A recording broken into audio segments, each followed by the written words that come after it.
हाय नमस्कार, स्वागत है आपका एडुकेयर लाइव की सुपर फास्ट मैथ सीरीज में और मैं हूं करुप्रिया। और आज हम करेंगे क्यूबिक इक्वेशंस का काम चुटकियों में तमाम। इस क्यूबिक इक्वेशन को सॉल्व करने में आप कितना टाइम लगाएंगे? अगर इस ट्रिक को अपनाएंगे तो आपको लगेंगे सिर्फ 10 seconds. And here we go. Solving cubic equations. तो हमारे पास ये गिवन क्यूबिक इक्वेशन है, इसके हमारे पास 3 लीनियर फैक्टर्स होंगे। यानी इस इक्वेशन को अगर मैं px इक्वल टू 0 मानती हूं, यानी इस पूरे एक्सप्रेशन को अगर मैं p ऑफ x मानती हूं, क्योंकि ये पॉलिनोमियल इन x है, डिग्री 3 का इक्वेशन है, तो इसके 3 जीरोस होंगे। यानी ऐसी 3 वैल्यूज x की होंगी जो इस एक्सप्रेशन को 0 बनाती हैं। तो हम मान लेते हैं कि हमारे पास 3 फैक्टर्स होंगे, x plus a, x plus b and x plus c equal to 0, right. अब देखना है कि ये a, b और c की वैल्यूज क्या हैं। यानी हमें एक एक करके ये सारे फैक्टर्स फाइंड करने हैं। तो इस प्रोसेस में आप पहला जो फैक्टर है, सपोज x प्लस a, उसे फाइंड करते हैं हिट एंड ट्रायल मेथड से, जहां पर हम x की values hit and trial method से रखते हैं, यानी +-1, +-2 एंड सो ऑन, है ना। तो एक फैक्टर हमें हिट एंड ट्रायल मेथड से मिलता है और बाकी के ये जो 2 फैक्टर्स हैं वो हमें किस फॉर्म में मिलेंगे? आपको ये वाला जो फैक्टर है वो एक क्वाड्रेटिक के फॉर्म में मिलेगा, क्योंकि पहला आपने फैक्टर निकाला x प्लस a। अब इस x प्लस a से अगर आप इस एक्सप्रेशन को डिवाइड करेंगे तो आपको एक क्वाड्रेटिक फैक्टर मिलेगा। तो वो क्वाड्रेटिक फैक्टर सपोज हम मान लेते हैं, क्योंकि हमने ये 2 फैक्टर्स माने, तो वो क्वाड्रेटिक फैक्टर हमारे पास होगा इस फॉर्म में। तो हमें इस फॉर्म में ये फैक्टर मिलेगा और फाइनली हम इस क्वाड्रेटिक एक्सप्रेशन को फिर से फैक्टराइज करेंगे ताकि इसके 2 फैक्टर्स हम x प्लस बी और x प्लस सी के फॉर्म में फाइंड कर पाए।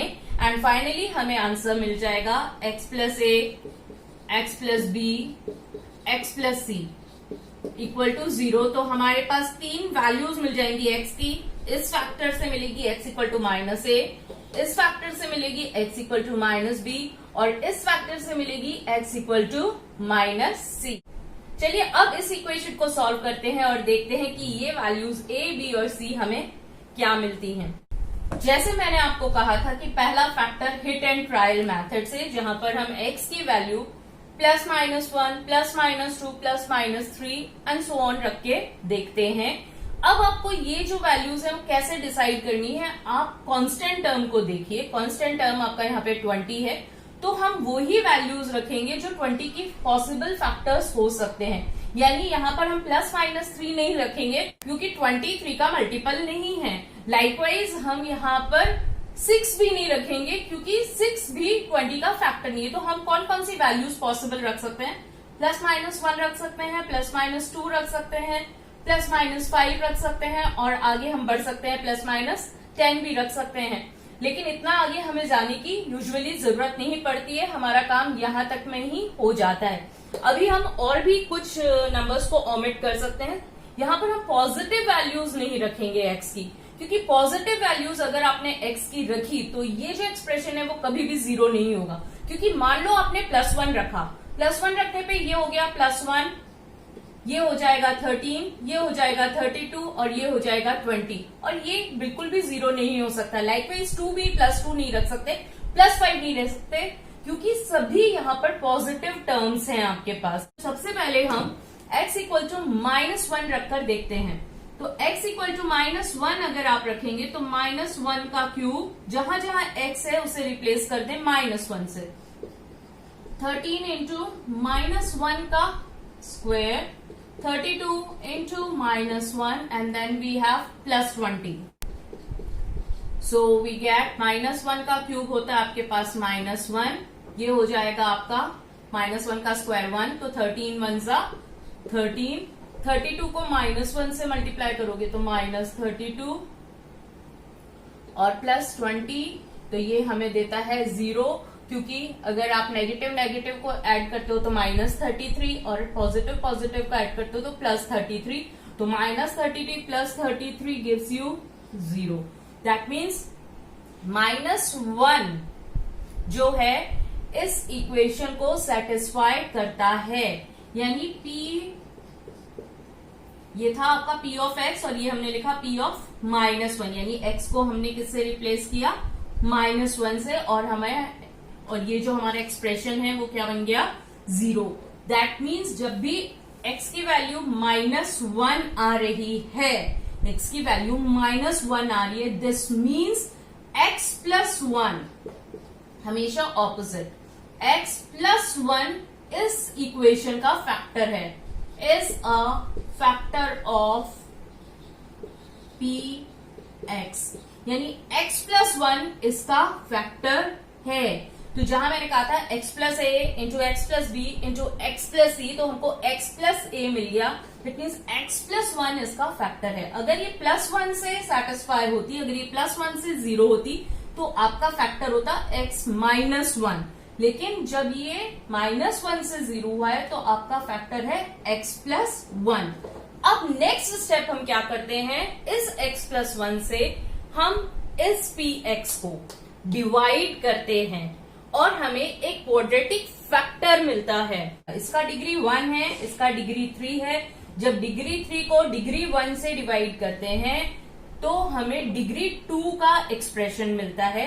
अब डिवाइड करने का जो यूजुअल मेथड होता है वो काफी कंफ्यूजिंग होता है, तो मैं आपको एक इजी मेथड बताती हूँ x प्लस 1 से इसको डिवाइड करने का। इसके लिए आप यहां पर ये जो आपको इक्वेशन दे रखी है उसमें x3, x² x और कांस्टेंट टर्म पर कॉन्सेंट्रेट करो, यानी ध्यान दो। यहां पर x3 का जो कोफिशिएंट है वो कुछ नहीं लिखा है, दैट मीन्स कोफिशिएंट क्या है, 1।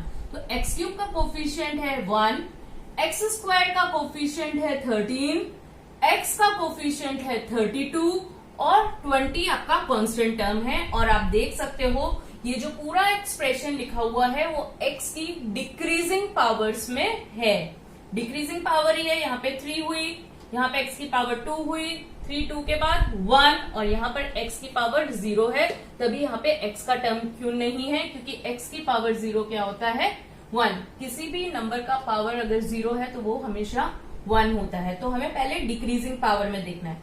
अब इनकी जो कोफिशिएंट्स हैं वो आपको यहाँ पर लिख देने हैं डिवाइड करने के लिए।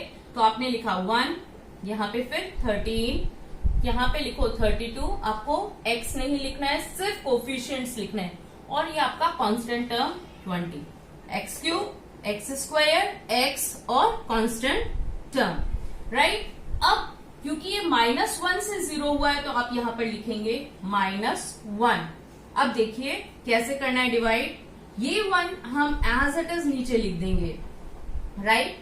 अब क्या करना है, ये जो भी नंबर आपका है x3 का जो भी कोफिशिएंट है उसे आप एज इट इज नीचे लिख लीजिए। अब -1 को आप 1 से मल्टीप्लाई कीजिए, राइट, मल्टीप्लाई करना है। -1 इंटू 1 आपको देता है -1। अब 13 -1 क्या होगा, यानी इन दोनों को आपको क्या करना है, ऐड करना है, राइट। तो 13 -1 आपको मिलता है 12, राइट। अब आपको क्या करना है, इस -1 को 12 से मल्टीप्लाई करना है। -1 इंटू 12 -12, इसको यहां इसके नीचे लिखना है। अब इन दोनों को आपको ऐड कर देना है। 32 में से 12 गया, आपको मिला 20, राइट। अब इस -1 को आपको 20 से मल्टीप्लाई करना है और यहां पर लिखना है। तो -1 इंटू 20 आपका हुआ -20, और अब 20 -20 को अगर ऐड करेंगे तो आपको मिलेगा 0। तो अब हमें जो हमारा क्वाड्रेटिक फैक्टर मिलना चाहिए था x प्लस 1 को डिवाइड करने पर, वो मिल चुका है। बस अब आपको क्या करना है, इसकी एक पावर कम करते जाना है और लिखते जाना है। -1 को आपको मल्टीप्लाई करना है x² से, 12 को मल्टीप्लाई करना है x से, और 20 आपका हो गया कांस्टेंट टर्म यानी अचर पद, राइट। तो अब हमें जो एक्सप्रेशन मिला है वो मिलेगा, यानी x प्लस 1 को अगर मैं इससे डिवाइड करूंगी तो मुझे मिल रहा है, डिवाइड करने पे जो एक्सप्रेशन मिल रहा है वो मिल रहा है x² plus 12x plus 20, right. ये मुझे मिला, और ये मुझे किस तरह से मिला, x cube plus 13x square plus 32x plus 20 को जब मैंने x प्लस 1 से डिवाइड किया तो मुझे ये मिला। आप इधर गौर करके देख सकते हैं। ओके, तो यानी अब हमारे पास दो फैक्टर्स आ गए। एक फैक्टर था हमारे पास x प्लस 1 और दूसरा फैक्टर हमारे पास आया x square plus 12x plus 20। इसको आप इस तरह से भी समझ सकते हैं। हम एक छोटा सा नंबर लेते हैं, सपोज 18। अगर आपको मालूम है कि 18 का फैक्टर 2 है, राइट, तो दूसरा फैक्टर निकालने के लिए आप 18 को 2 से डिवाइड कर दोगे तो आपको दूसरा फैक्टर, तो 18 को 2 से डिवाइड करेंगे तो आपको 9 मिल गया, है ना। तो इसी तरह से जब हमने इसको x प्लस 1 से डिवाइड किया तो हमें मिला x square plus 12x plus 20। That means आप अब इस एक्सप्रेशन को यानी इस इक्वेशन को लिख सकते हैं px is equal to x plus 1 into x square plus 12x plus 20 equal to 0। अब ये तो फर्दर फैक्टराइज नहीं हो सकता, लेकिन ये क्वाड्रेटिक फैक्टर है तो इसे हम फिर से फैक्टराइज कर सकते हैं। तो x square plus 12x plus 20 को अगर हम फैक्टराइज करेंगे तो बहुत इजीली हो जाएगा। हमें ऐसे दो नंबर्स 20 के ऐसे दो फैक्टर्स फाइंड करने हैं जिनका सम क्या हो 12, यानी 12x को आपको स्प्लिट करना है। a इंटू सी हो गया आपका 20 के ऐसे दो फैक्टर्स फाइंड करने हैं जिनको जब हम ऐड करते हैं यानी जिनको हम जोड़ते हैं, जिनका योग करते हैं तो हमें मिलता है 12x। तो 20 के दो फैक्टर्स क्या हो सकते हैं 2 और 10, क्योंकि 2 10s 20 होता है और 2 प्लस 10 आपको 12 देता है। तो इसे हम फैक्टराइज करेंगे। x प्लस 1 इसे आप लिख सकते हो x square plus 2x plus 10x, right, plus 20 equal to 0, right. यहां पर हम x कॉमन ले लें तो इस ब्रैकेट को थोड़ा बड़ा बनाते हैं। x कॉमन ले लिया इन दोनों में, x प्लस 2 आ गया। यहाँ पे हमने 10 कॉमन ले लिया तो आ गया x प्लस 2 अगेन, तो सेम फैक्टर बन गए यहाँ पे। तो अब हमें फैक्टर मिले equal to 0 obviously. x plus 1, यहाँ पे आपके पास x प्लस 2 कॉमन आ गया, बचा आपका x प्लस 10। तो ये आपके तीनों फैक्टर्स हो गए इसके, यानी इस इक्वेशन को आपने फैक्टराइज कर दिया पूरा कंप्लीटली और ये इक्वल टू 0 है। x प्लस 1 अगर हम 0 रखेंगे तो हमें मिलेगा x equal to minus 1। x plus 2 अगर हम 0 रखेंगे तो हमें मिलेगा x equal to minus 2। x plus 10 0 रखेंगे तो x equal to minus 10। And these are the 3 zeros of the cubic equation. और ये 3 शून्य है इस क्यूबिक इक्वेशन के। मुझे इतना लंबा समय इसलिए लगा क्योंकि मुझे एक्सप्लेनेशन में टाइम लगा, लेकिन अगर आप इस मेथड की प्रैक्टिस करते हैं तो विद इन 10 सेकेंड्स आप इस क्यूबिक इक्वेशन को सॉल्व कर सकते हैं। अगर ये वीडियो पसंद आया तो आप इस वीडियो को लाइक कीजिए। मेरे चैनल को सब्सक्राइब नहीं किया है तो इस चैनल को सब्सक्राइब कीजिए। जल्द ही मिलते हैं एक और सुपरफास्ट टेक्निक के साथ सिर्फ एडुकेयर लाइफ की सुपरफास्ट मैथ सीरीज में। तब तक स्टे मैथमेटिकल।